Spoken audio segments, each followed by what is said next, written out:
আসসালামু আলাইকুম। মীর তৌফিক হোসেন স্বাগত জানাচ্ছি এনটিভি রাতের খবরে। ক্রাউন 7 শিরোনাম দেখছিলেন, এবার বলছি পুরো খবর।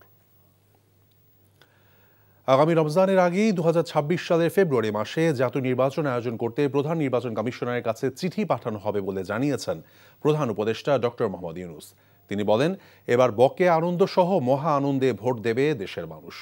গণঅভ্যুত্থানের বর্ষপূর্তিতে জাতির উদ্দেশ্যে দেওয়া ভাষণে ডক্টর ইউনূস বলেছেন, ঐক্যমত্যের ভিত্তিতেই অচিরেই রাজনৈতিক দলগুলো জুলাই সনদের স্বাক্ষর করবে এবং এর বাস্তবায়নেও ঐক্যমত্যে পৌঁছাবে। হাসান মাহমুদের রিপোর্ট। বিসমিল্লাহির রহমানির রহিম। প্রিয় দেশবাসী, গণ অভ্যুত্থানের বীর সূর্য সন্তানদের প্রতি গভীর শোক ও কৃতজ্ঞতা প্রকাশ করে জুলাই গণ অভ্যুত্থান দিবসে জাতির উদ্দেশ্যে দেয়া ভাষণে প্রধান উপদেষ্টা মাইলস্টোনে বিমান বিধ্বস্তের ঘটনায় নিহতদের স্মরণ করেন। বলেন, নতুন বাংলাদেশ গড়ার প্রথম পরীক্ষায় সবাই যেন ভবিষ্যতে উত্তীর্ণ হই। যাদের তাজা রক্তের বিনিময়ে আমরা আমাদের এই অতি মূল্যবান অধিকার ফিরে পেলাম, ভোটটা দেওয়ার আগ মুহূর্তে যেন তাদের চেহারা আমাদের চোখে ভেসে ওঠে। আসুন নতুন বাংলাদেশ গড়ার প্রথম বড় পরীক্ষায় সফলভাবে উত্তীর্ণ হই। এবারের নির্বাচনে আমরা আমাদের বকেয়া আনন্দ সহ মহা আনন্দে ভোট দিতে চাই। জুলাই অভ্যুত্থানের পর অনেকটা পথ অতিক্রম করেছে দেশ। এতে শান্তি শৃঙ্খলা ফিরেছে, মূল্যস্ফীতি কমে মুদ্রাবাজার স্থিতিশীলতায় গতিশীল হয়েছে অর্থনীতি। ডক্টর ইউনূস বলেন, ফ্যাসিবাদের বিচার, সংস্কার এবং নির্বাচন, এই তিন দায়িত্ব নিয়ে কাজ করছে তার সরকার। অন্তর্বর্তী সরকারের পক্ষ থেকে আমি প্রধান নির্বাচন কমিশনারের কাছে চিঠি পাঠাবো, যেন নির্বাচন কমিশন আগামী রমজানের আগে 2026 সালের ফেব্রুয়ারি মাসে জাতীয় নির্বাচন অনুষ্ঠানের আয়োজন করেন। মাথায় রাখবেন, পরাজিত শক্তি নির্বাচনের আগ পর্যন্ত বারবার মাথাচাড়া দিয়ে ওঠার চেষ্টা করবে, কিন্তু একটি অবাধ, সুষ্ঠু, নিরপেক্ষ নির্বাচন সফলভাবে আয়োজন করা গেলে অপশক্তির পরাজয় চূড়ান্ত হবে। প্রধান উপদেষ্টা বলেন, এবারের জাতীয় নির্বাচনে নতুন বাংলাদেশ গড়ার ভিত্তি রচিত হবে। রাজনৈতিক দলগুলোর প্রতি আমার আহ্বান থাকবে, আপনাদের নির্বাচনী ইশতেহারে, আপনাদের প্রতিশ্রুতি, প্রতিজ্ঞা, পরিকল্পনায় কোনো কিছুতেই যেন তরুণরা বাদ না পড়ে, নারীরা বাদ না পড়ে। মনে রাখবেন, যে তরুণ তরুণীরা বাংলাদেশকে বদলে দিয়েছে, তারা বিশ্বকেও বদলে দেওয়ার ক্ষমতা রাখে। জুলাই সনদকে ঐতিহাসিক অর্জন উল্লেখ করে ডক্টর ইউনূস বলেন, আমাদের নিশ্চিত করতে হবে ভবিষ্যতের কোনো সরকারই যেন আর ফ্যাসিস্ট হয়ে উঠতে না পারে। জুলাই সনদ একটি ঐতিহাসিক অর্জন। এটা শুধু আমাদের রাজনৈতিক ইতিহাসে নয়, বৃহত্তর পরিমণ্ডলের রাজনৈতিক ইতিহাসেও স্মরণীয় হয়ে থাকবে। আমরা আশা করছি এই ঐকমত্যের ভিত্তিতে অচিরে রাজনৈতিক দলগুলি জুলাই সনদে স্বাক্ষর করবে এবং এর বাস্তবায়নেও ঐকমত্যে পৌঁছাবে। প্রবাসীদের ভোটাধিকার নিশ্চিত করার আশ্বাস দিয়ে প্রধান উপদেষ্টা বলেন, নির্বাচনকে বাধাগ্রস্ত করতে একটি গোষ্ঠী তৎপরতা চালাচ্ছে। তিনি বলেন, পুলিশি সংস্কার সহ বিভিন্ন আইনগত সংস্কার ইতিমধ্যেই সম্পন্ন হয়েছে। বিশ্বের বিভিন্ন দেশে ফেসিবাদী দুর্বৃত্তরা যে অর্থ সম্পদের পাহাড় গড়েছে, তার কিছু কিছু ইতিমধ্যে জব্দ হয়েছে। এই কার্যক্রম সঠিকভাবে চালিয়ে যেতে পারলে অল্প সময়ের মধ্যে আরও কিছু ইতিবাচক ফলাফল পাওয়া যাবে। একটি স্বাধীন বিচার বিভাগের জন্য অন্তর্বর্তী সরকার সংস্কার কাজ হাতে নিয়েছে। সুপ্রিম কোর্ট বিচারক নিয়োগ সহ যে সকল কাজ এই সরকার স্বল্প সময়ের মধ্যে করে যেতে পারবে, সে সকল কাজের অধিকাংশ ইতিমধ্যে সম্পন্ন করা হয়ে গেছে। শিক্ষা, স্বাস্থ্য, আইন, বিচার, প্রবাসী কল্যাণ, আন্তর্জাতিক সম্পর্ক, কর্মসংস্থান, বন্দর ব্যবস্থাপনা সহ বিভিন্ন খাতে সরকারের নানা পদক্ষেপের কথা তুলে ধরে ডক্টর ইউনূস বলেন, আগের বকেয়া পরিশোধের পরও বৈদেশিক মুদ্রার রিজার্ভ বেড়েছে। মহান আল্লাহ আমাদের সহায় হন। Hasan Mahmud, NTV news, Dhaka. বহু প্রতীক্ষিত জুলাই ঘোষণাপত্র পাঠ করেছেন প্রধান উপদেষ্টা অধ্যাপক ডক্টর মোহাম্মদ ইউনূস। 2024-এর গণঅভ্যুত্থানের উপযুক্ত রাষ্ট্রীয় এবং সাংবিধানিক স্বীকৃতি, শহীদদের জাতীয় বীর ঘোষণা, শহীদ পরিবার, আহত যোদ্ধা এবং আন্দোলনকারীদের আইনি সুরক্ষার কথা বলা হয়েছে ঘোষণাপত্রে। নির্বাচিত সরকারের সংস্কারকৃত সংবিধানের তফসিলে এটি সন্নিবেশিত করার কথাও বলা হয়েছে। বিগত 16 বছরে গুম, খুন, গণহত্যার বিচারের প্রত্যয় উঠে এসেছে এতে। রিপোর্ট মুকসিমুল আহসানের। জুলাই ঘোষণাপত্র পাঠ করতে বৃষ্টিস্নাত বিকেলে ছাত্র গণ অভ্যুত্থানের শহীদ পরিবারের সদস্য এবং রাজনৈতিক দলের নেতাদের সাথে নিয়ে জাতীয় সংসদ ভবনের দক্ষিণ প্লাজায় উপস্থিত হন অন্তর্বর্তী সরকারের প্রধান উপদেষ্টা অধ্যাপক ডক্টর মোহাম্মদ ইউনূস।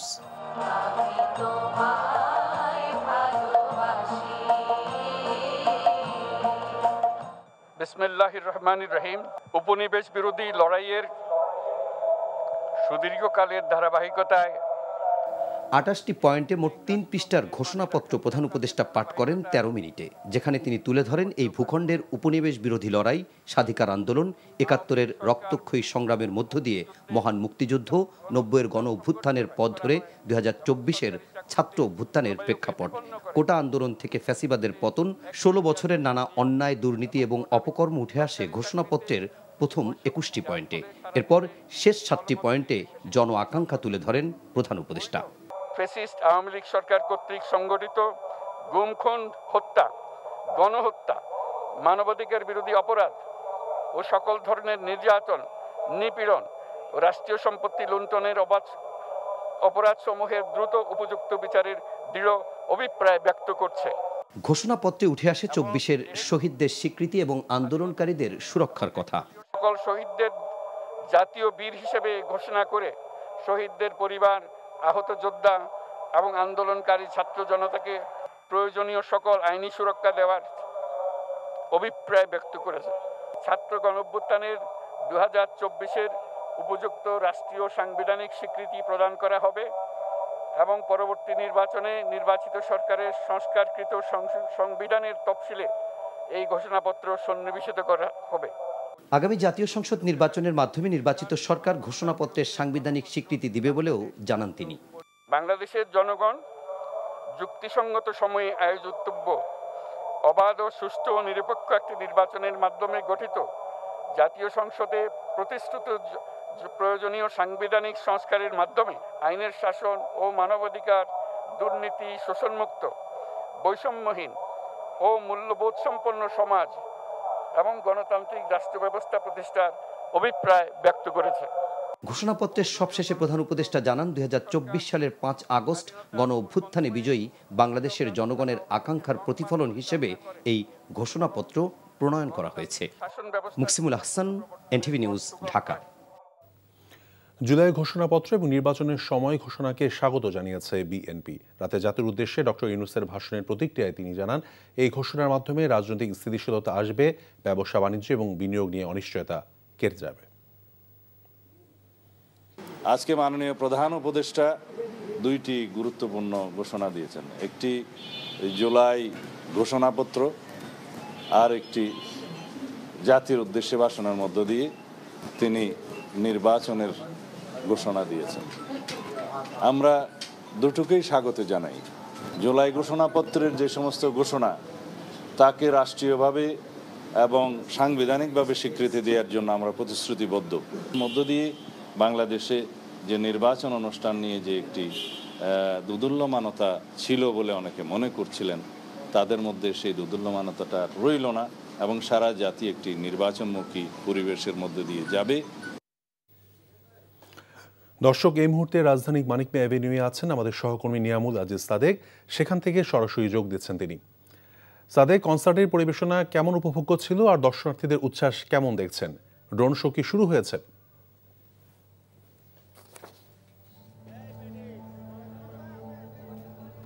তৌফিক, আপনি শুনতে পাচ্ছেন যে এখানে যারা দাঁড়িয়ে আছে তারা অপেক্ষা করছে যে কখন ড্রোন শোটা শুরু হবে। ড্রোন শো আসলে যখন বৃষ্টি হচ্ছিল, প্রতিকূল আবহাওয়ার কারণে এই ড্রোন শোটা অনেকটা স্থগিত করা হয়েছিল। পরবর্তীতে এখান থেকে জানিয়ে দেওয়া হয়, যারা আয়োজক রয়েছেন তারা বললেন যে আজকে যে নির্ধারিত ড্রোন শো সেটি কিছুক্ষণ পরে শুরু করা হবে, 10:30 শুরু করা হবে। যেহেতু এখন 10:30 আরও পরে, আরও প্রায় 10 থেকে 15 মিনিট পরে এটি শুরু করা হবে। আমরা ধারণা করছি 11:30-টার দিকে ড্রোন শো হবে। এই ড্রোন শোয়ের মাধ্যমে আমরা যেটি দেখি সেটি হচ্ছে যে আবু সাঈদের দুহাত প্রসারিত করে যে বিষয়টি সেটি আছে। এর বাইরে অন্যান্য যে শহীদদের বিষয়গুলো আছে, মুগ্ধ রয়েছে তাদের, সেই ঘটনাগুলোকে আমরা এই ড্রোন শোর মাধ্যমে আবার ফুটিয়ে ওঠানো হবে। বা 34শে জুলাই যেটা বলা হচ্ছে 5ই আগস্টের যে ঘটনা প্রবাহ, সেটিও এই ড্রোনের মাধ্যমে ফুটিয়ে তোলা হবে। আর আপনাকে জানিয়ে রাখি যে সকাল 11:30 থেকে এই পারফরমেন্সগুলো শুরু হয়েছে। এই পারফরমেন্সগুলোর মধ্যে বাংলাদেশের যে স্বনামধন্য যে ব্যান্ড সঙ্গীত শিল্পী আর্টসেল থেকে শুরু করে সোলস, ওয়ারফেস, শূন্য অন্যান্য যে পারফরমেন্স ছিল সেগুলো কিন্তু দর্শকের হৃদয় কেড়েছে। এবং একটা সময় পর্যন্ত আমরা দেখেছি যে খামার বাড়ি পর্যন্ত লোকে লোকারণ্য ছিল, যাদের অধিকাংশই কিন্তু জুলাই স্পিরিটটাকে ধারণ করে তারা বলছেন যে এই যে জুলাইয়ের যে আবেদন, জুলাই নতুন বাংলাদেশের যে আকাঙ্ক্ষা, সেটি যেন বাস্তবায়িত হয়, সেটি যেন নতুন বাংলাদেশ যেন নতুনভাবে এগিয়ে যায়। যে সমস্যাগুলো আছে, যেই ঐক্যমতের অভাব আছে, সেই বিষয়গুলো যেন ঐক্যমতে এসে বাংলাদেশের সবাই যেন মিলেমিশেভাবে নতুন দেশ গঠনের কাজ করতে পারে। আর কিছুক্ষণ আগে পারফরমেন্স শেষ হয়েছে, সর্বশেষ আর্টস সেন্টারের পারফরমেন্স দেখিয়েছে, অনেকগুলো গান গেয়েছে, তবে অধিকাংশ কিন্তু আমরা দেখেছি যে স্বাধীনতা, বাংলাদেশ, জন্মভূমি, এই বিষয়গুলো নিয়ে কিন্তু বেশিরভাগ গান তারা গেয়েছে। তবে ড্রোন শোর জন্য অপেক্ষা করছে সবাই। এখন পর্যন্ত দক্ষিণ প্লাজায় ড্রোন শো যেটি শুরু হওয়ার কথা সেটি এখনো শুরু হয়নি। তো শুরু হওয়ার মাধ্যমে আপনাকে নিশ্চয়ই জানিয়ে দেওয়ার চেষ্টা করব যে সেই ড্রোন শোর মাধ্যমে 34 জুলাই বা 5ই আগস্টের কি বিষয়গুলো এখানে দেখানো হয় সেই বিষয়টি নিশ্চয়ই জানিয়ে দেওয়ার চেষ্টা করব। জানছিলাম জুলাই অভ্যুত্থান উদযাপনের খবর। জুলাই যোদ্ধাদের আত্মত্যাগ কোনোভাবেই বৃথা যেতে দেওয়া হবে না উল্লেখ করে প্রধান উপদেষ্টা অধ্যাপক ডক্টর মোহাম্মদ ইউনূস বলেছেন, জবাবদিহিমূলক, বৈষম্যহীন এবং জনকল্যাণমূলক রাষ্ট্র গড়ে তুলতে পারলেই শহীদদের আত্মত্যাগ কাজে লাগবে। জুলাই গণঅভ্যুত্থান দিবস উপলক্ষে দেশের সকল জেলা প্রশাসন আয়োজিত অনুষ্ঠানে দেওয়া ভিডিও বার্তায় তিনি এসব কথা বলেন। জুলাই আন্দোলনে শহীদ এবং আহতদের সম্মানে এই সংবর্ধনা অনুষ্ঠানের আয়োজন করা হয়। এর অংশ হিসেবে ঢাকা জেলা প্রশাসন রাজধানীর চিমৈত্রী সম্মেলন কেন্দ্রে যে অনুষ্ঠানের আয়োজন করে, সেখানে সরকারের কয়েকজন উপদেষ্টা, বিভিন্ন রাজনৈতিক দলের নেতা, ঊর্ধ্বতন বেসামরিক কর্মকর্তারা ছাড়াও জুলাই আন্দোলনে নিহতদের পরিবার এবং আহতরা যোগ দেন। অনুষ্ঠানে বিশেষ দিক ছিল, এই অনুষ্ঠানে কোনো প্রধান অতিথি বা বিশেষ অতিথি ছিলেন না। শহীদ পরিবারের সদস্যরা এ সময় তাদের স্বজনদের আত্মত্যাগের কথা বর্ণনা করেন।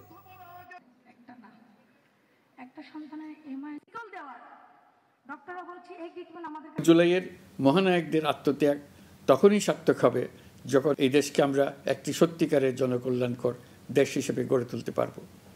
আজ আমরা কেবল অতীত স্মরণ করতে আসিনি, আমরা একটি শপথ গ্রহণ করতে এসেছি। শপথ এই, আমরা কোনো ধরনের নিপীড়নের কাছে মাথা নোয়াব না। আমরা প্রতিষ্ঠা করব একটা জবাবদিহিমূলক, মানবিক, গণতান্ত্রিক এবং বৈষম্যহীন রাষ্ট্র। মায়ের চোখে বাংলাদেশ যেমন তেমন বাংলাদেশ গড়তে চাই, যেখানে দল, মত, ধর্ম, বর্ণ নির্বিশেষে বিশ্বাসী অবিশ্বাসী সহ প্রতিটি মানুষ নিরাপদে থাকবে। গণঅভ্যুত্থান দিবস উপলক্ষে জাতির উদ্দেশ্যে এক ভিডিও বার্তায় এমনটা বলেছেন বিএনপির ভারপ্রাপ্ত চেয়ারম্যান তারেক রহমান। বলেন, 5 আগস্ট বিশ্বের ইতিহাসে নজিরবিহীন। হাসান মাহমুদের আরেকটি রিপোর্ট। ইতিহাসের অনবদ্য আলোয় এক রঙিন অধ্যায়, লাল জুলাইয়ের রক্তের আলপনায় আঁকা 5ই আগস্ট। গণঅভ্যুত্থানের বর্ষপূর্তিতে জাতির উদ্দেশ্যে দেয়া ভাষণে বিএনপির ভারপ্রাপ্ত চেয়ারম্যান তারেক রহমান বলেন, 21 শতকের বাংলাদেশে পতিত ফ্যাসিবাদ বিভীষিকার রাজত্ব কায়েম করেছিল। 1.5 দশকেরও বেশি সময় ধরে চলা আন্দোলনের সময় বিএনপি সহ ভিন্ন দল এবং মতের গণতন্ত্রের পক্ষের শক্তির লাখো কোটি নেতাকর্মীর জন্য দেশকে নরকে পরিণত করে রাখা হয়েছিল। ফ্যাসিবাদী শাসনের সাথে যারা কৌশলে অন্তর্বর্তী সরকারের শাসনকে তুলনা করতে চায়, তাদেরকে 5ই আগস্টের কথা মনে করিয়ে দেন তারেক রহমান। 5ই আগস্ট বাংলাদেশে যা ঘটেছে, এটি শুধু বাংলাদেশ নয়, বিশ্বের ইতিহাসেও মনে হয় নজিরবিহীন। কেউ আইন নিজের হাতে তুলে নেবেন না, মব ভায়োলেন্সকে উৎসাহিত করবেন না। ভবিষ্যৎ বাংলাদেশ নিয়ে দলের পরিকল্পনার কথাও তুলে ধরেন বিএনপির ভারপ্রাপ্ত চেয়ারম্যান। দেশে জনগণের রাজনৈতিক এবং অর্থনৈতিক ক্ষমতায়ন নিশ্চিত করে সাম্য, মানবিক মর্যাদা, সামাজিক সুবিচার প্রতিষ্ঠার মাধ্যমে একটি ইনসাফ ভিত্তিক গণতান্ত্রিক মানবিক বাংলাদেশ গঠনের মাধ্যমেই আমরা শহীদদের প্রতি ঋণ পরিশোধ করতে পারি। দেশে কখনোই আর গণতন্ত্র হত্যার সুযোগ দেয়া হবে না জানিয়ে তারেক রহমান আইনের প্রতি শ্রদ্ধাশীল হবার আহ্বান জানান। কাউকে গণতন্ত্র হত্যা করার সুযোগ দেওয়া হবে না, তবে ভিন্নমত কিংবা বিরোধের মাত্রা যেন ফ্যাসিবাদ, উগ্রবাদ, চরমপন্থার উত্থান কিংবা পুনর্বাসনের কারণ না হয়ে দাঁড়ায়। মহান মুক্তিযুদ্ধের শহীদদের এদেশের মানুষ ভোলেনি জানিয়ে তারেক রহমান বলেন, 24-এর যোদ্ধাদেরও ভুলবে না বাংলাদেশ। একজন মায়ের চোখে বাংলাদেশ যেমন আমরা তেমন একটি বাংলাদেশ গড়তে চাই। Hasan Mahmud, NTV news, Dhaka. জুলাই গণঅভ্যুত্থান দিবস উপলক্ষে গণভবনে নির্মাণাধীন জুলাই গণঅভ্যুত্থান স্মৃতি জাদুঘরের নির্মাণ কাজের অগ্রগতি পর্যবেক্ষণ করেছেন অন্তর্বর্তী সরকারের প্রধান উপদেষ্টা প্রফেসর ডক্টর মোহাম্মদ ইউনূস। সংসদ ভবনের দক্ষিণ প্লাজায় জুলাই ঘোষণাপত্র পাঠের পর গণভবনে নির্মাণাধীন জুলাই গণঅভ্যুত্থান স্মৃতি জাদুঘর পরিদর্শনে যান ডক্টর ইউনূস। জাদুঘরটি 2024 সালের ঐতিহাসিক জুলাই অভ্যুত্থানের প্রেক্ষাপট, সংগ্রাম, শহীদ এবং বিজয়ের দলিল হিসেবে নির্মাণাধীন রয়েছে। প্রধান উপদেষ্টা সংশ্লিষ্ট প্রকৌশলী, স্থপতি এবং কর্মীদের সঙ্গে মত বিনিময় করেন এবং দ্রুততম সময়ে কাজ সম্পন্ন করার নির্দেশ দেন। পরিদর্শনকালে মুক্তিযুদ্ধ বিষয়ক উপদেষ্টা ফারুকী আজম, গণপূর্ত উপদেষ্টা আদিলুর রহমান খান, সংস্কৃতি উপদেষ্টা মোস্তফা সরওয়ার ফারুকী এবং জাদুঘর বাস্তবায়ন কমিটির অন্য সদস্যরা উপস্থিত ছিলেন। কক্সবাজারে একটি হোটেলে এনসিপির কেন্দ্রীয় 5 নেতার সাথে ঢাকায় নিযুক্ত সাবেক মার্কিন রাষ্ট্রদূত পিটার হাসের বৈঠকের যে খবর ছড়িয়ে পড়েছে তাকে শুধুই গুজব বলে জানিয়েছেন এনসিপির মুখ্য সংগঠক নাসির উদ্দিন পাটোয়ারি। সকালে বিমান বাংলাদেশ এয়ারলাইন্সের একটি ফ্লাইটে এনসিপির 5 জন নেতা হাসনাত আবদুল্লাহ, শারজিস আলম, ডাক্তার তাসলিম জারা, খালেদ সাইফুল্লাহ এবং নাসির উদ্দিন পাটোয়ারি কক্সবাজারের বিমানবন্দরে নামেন। 12:40 হোটেল রয়্যাল টুলিপে ওঠেন বলে জানিয়েছে পুলিশ। একই হোটেলে সাবেক মার্কিন রাষ্ট্রদূত পিটার হাস অবস্থান করছেন এবং তাদের মধ্যে বৈঠক হয়েছে এমন একটি গুজব সামাজিক যোগাযোগ মাধ্যমে ছড়িয়ে পড়ে। তবে স্থানীয় প্রশাসন এবং আইনশৃঙ্খলা বাহিনী পিটার হাসের কক্সবাজারের অবস্থান এবং বৈঠক সম্পর্কে নিশ্চিত করতে পারেনি। এনসিপি নেতা নাসির উদ্দিন পাটোয়ারি জানিয়েছেন, অবকাশ যাপনের জন্যই তারা কক্সবাজারে গেছেন।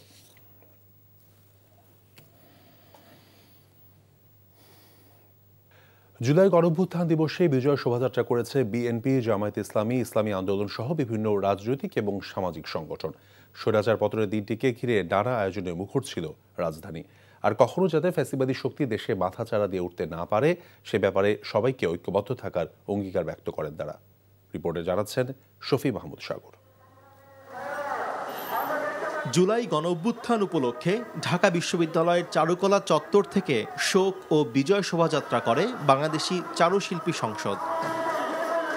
শোভাযাত্রায় জুলাই আন্দোলনের ঘটনা প্রবাহ ও ছাত্রদের উপর পুলিশ ও স্বৈরাচারের দমন পীড়নের প্রতিকৃতি প্রদর্শন করা হয়। দুপুরে ঢাকা বিশ্ববিদ্যালয়ের অপরাজেয় বাংলার পাদদেশ থেকে শুরু হয় ঢাকা বিশ্ববিদ্যালয়ের সাদা দলের র্যালি। রাজধানীর পল্টনে জুলাই গণঅভ্যুত্থানের বর্ষপূর্তি উদযাপন উপলক্ষে গণমিছিল ও সমাবেশের আয়োজন করে বাংলাদেশ জামায়াত ইসলামী ঢাকা মহানগর দক্ষিণ। অন্যদিকে রাজধানীর মহাখালী রেলগেট এলাকায় গণমিছিল করে জামায়াত ইসলামী ঢাকা মহানগর উত্তর। জুলাই গণঅভ্যুত্থান দিবস উপলক্ষে রাজধানীর বায়তুল মোকাররম উত্তর গেটে গণমিছিল ও সমাবেশের আয়োজন করে বাংলাদেশ ইসলামী আন্দোলন ঢাকা মহানগর উত্তর ও দক্ষিণ। 24 জুলাই আন্দোলনের শহীদদের প্রতি শ্রদ্ধা ও স্বৈরাচার মুক্ত দিবস উপলক্ষে র্যালি ও সমাবেশ করেছে ঢাকা মহানগর ছাত্র শিবির। জুলাই গণঅভ্যুত্থানের বর্ষপূর্তিতে বিজয় র্যালির আয়োজন করে রাওয়া ক্লাব। র্যালিতে অংশ নেন অবসরপ্রাপ্ত সামরিক বাহিনীর সদস্যরা। শফি মাহমুদ সাগর, এনটিভি নিউজ, ঢাকা। 1/11 নিয়ে তথ্য উপদেষ্টা মাহফুজ আলমের ফেসবুক স্ট্যাটাস কাণ্ডজ্ঞানহীন বলে মন্তব্য করেছেন বিএনপির সিনিয়র যুগ্ম মহাসচিব রিজভী আহমেদ। রাজধানীর নয়াপল্টনে দলটির কার্যালয়ে ব্রিফিংয়ে তিনি কথা বলেন। অভিযোগ করেন, অবাধ সুষ্ঠু নির্বাচনের দিকে না যেয়ে অন্তর্বর্তী সরকারের একজন উপদেষ্টার এমন বক্তব্য জনগণের দৃষ্টি ভিন্ন দিকে নেয়ার উদ্দেশ্যে হতে পারে।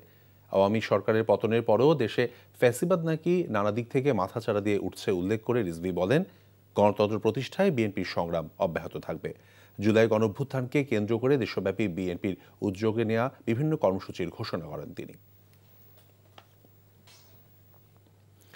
জুলাই গণঅভ্যুত্থানে অংশীদারিত্ব নিয়ে বিতর্কের সমাধান না হলে আবারও 1/11 মতো পরিস্থিতি তৈরি হতে পারে বলে আশঙ্কা জানিয়েছেন এবি পার্টির চেয়ারম্যান মুজিবুর রহমান মঞ্জু। রাজধানী বিজয়নগরে দলটির কার্যালয়ে ব্রিফিংয়ে তিনি বলেন, জুলাই অভ্যুত্থান যাতে নতুন করে দেশে বিভক্তি সূচনা না করে সেজন্য রাজনৈতিক দলগুলোকে সমঝোতায় আসতে হবে। 5 বছরের জন্য জুলাইয়ের পক্ষে রাজনৈতিক দলগুলো নিয়ে একটি ন্যাশনাল পার্লামেন্ট তৈরির প্রস্তাব করেন তিনি। বলেন, বিভক্তি রোধে অংশীদারিত্বমূলক নির্বাচনের দিকে আগানো যায়। জুলাই দেশের জনগণের সামগ্রিক অর্জন মন্তব্য করে মুজিবুর রহমান জুলাই সনদ বাস্তবায়নে রাজনৈতিক দলগুলোকে ঐক্যমতে আসার আহ্বান জানান। 5 আগস্ট দ্বিতীয় স্বাধীনতা নয় বরং দেশের স্বাধীনতা রক্ষা দিবস বলেও মন্তব্য করেছেন বিশিষ্ট লেখক ও চিন্তাবিদ অধ্যাপক ডক্টর সলিমুল্লাহ খান। তিনি আরও বলেন, জুলাই গণঅভ্যুত্থান শুধু কোটা সংস্কার আন্দোলন ছিল না, এটি ছিল শেখ হাসিনার অনির্বাচিত সরকারের বিরুদ্ধে গণমানুষের আন্দোলন। রাজধানীর বনানী বিআরটিএর প্রধান কার্যালয়ে এক আলোচনা সভায় এসব কথা বলেন ডক্টর সলিমুল্লাহ খান। শেখ হাসিনার চেয়ে শেখ মুজিবের শাসনামল আরও ভয়াবহ ছিল বলেও মন্তব্য করেন তিনি। গণঅভ্যুত্থান পরবর্তী সময়ে সংস্কার নিয়ে অন্তর্বর্তী সরকারের সমালোচনা করেন অধ্যাপক সলিমুল্লাহ খান।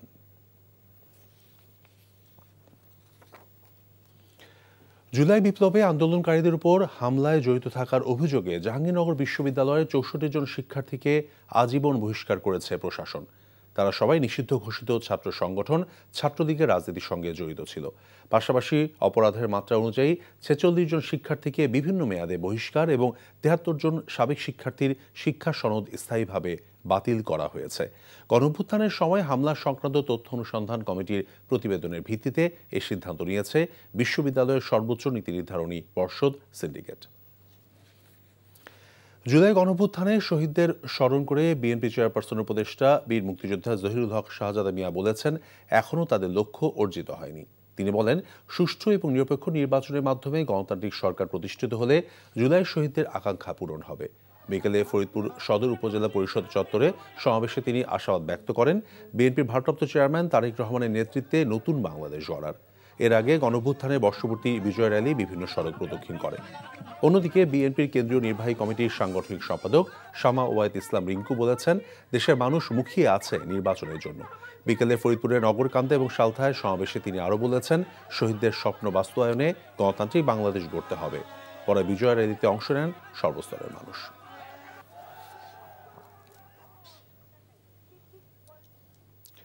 আগামী জাতীয় নির্বাচনে রেমিটেন্স যোদ্ধাদের ভোটের অধিকার নিশ্চিত করার জন্য অন্তর্বর্তী সরকারের প্রতি আহ্বান জানিয়েছেন বাংলাদেশ রিপাবলিক পার্টির প্রধান উপদেষ্টা সেলিম প্রধান। বিকেলে নারায়ণগঞ্জের চাষাড়ায় শহীদ মিনার, মিশন পাড়া সহ বিভিন্ন এলাকায় গণঅভ্যুত্থানের বর্ষপূর্তি উপলক্ষে সাধারণ মানুষের মাঝে মিষ্টিমুখ করান তিনি। পরে সাংবাদিকদের তিনি আরও বলেছেন, সবার ভোটের অধিকার নিশ্চিত হওয়ার মাধ্যমে গণতান্ত্রিক সরকার নির্বাচিত হবে, জনগণের আকাঙ্ক্ষা পূরণ হবে। এ সময় এনসিপির কেন্দ্রীয় কমিটির সদস্য সচিব আব্দুল্লাহ আমিন সহ অন্যরা উপস্থিত ছিলেন।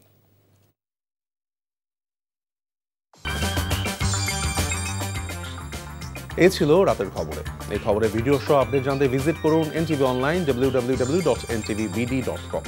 এছাড়াও এনটিভির জনপ্রিয় সব অনুষ্ঠান এবং খবরের আপডেট জানতে ভিজিট করুন আমাদের ইউটিউব এবং ভেরিফাইড ফেসবুক পেজ। রাত 1টায় মধ্যরাতের খবর দেখার আমন্ত্রণ রইল। ধন্যবাদ সবাইকে। শুভরাত্রি।